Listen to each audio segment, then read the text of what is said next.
faasaliinka geedka loo yaqaan ee dufanka ka samaysan ee la sheegay inuu ku jiro naafto qayb ka mid ah waa geed aad iyo aad u qaali ah.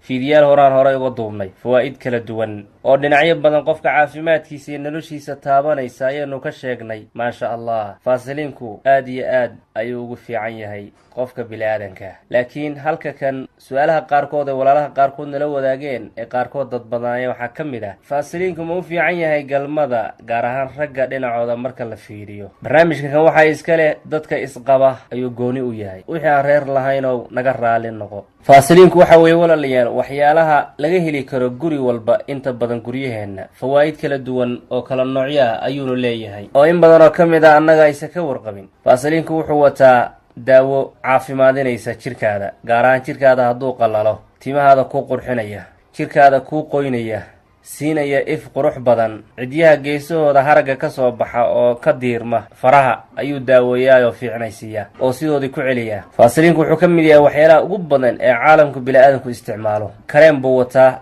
iyo waxyaala jirka u fiican.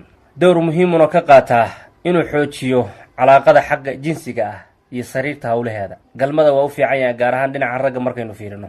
xubinkooda taranka hadday mariyaan aad buu ugu fiican yahay. zaytuunka ayuuna shabaxaa oo halkaa uga egyahay. wuxuuna ku xaqiijinayaa faasiliinku galmadu inay ku dhacdo heer fiican oo xanuun iyo maaragtay danqasho aan lahayn. wuxuu sahlayaa maritaanka xubinkaada taranka. nin yahow si fiican inuu u maro meeshaad marsiinaysid ee xubinka taranka ee haweenayda. wuxuu xoojinayaa xiisaha idinka dhexeeya adiga xaaskaada xilliga sariirta. wuxuuna sahlaa inay haweenaydaadu uur qaaddo si wanaagsan oo dhibaato lahaynna hadhow u dhasho. faasaliinku wuxuu kale u fiican yahay inuu ka hortago in ninka ay biyuhu ka soo baxaan isla markiiba, biyaha degdeg ah.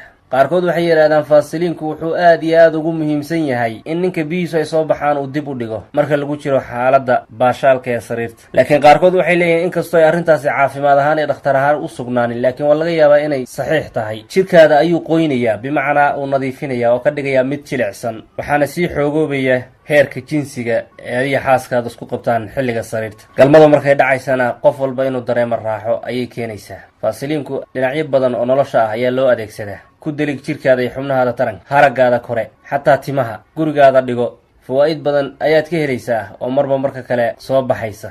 dhibaatooyin badan oo dadka qaarkood sheeganayaan jirka dildilaacaya waxaa la midka ah waa aaladda ugu muhiimsan iyo hubka ugu weyn ee aad arrimaha kula dagaalami kartid.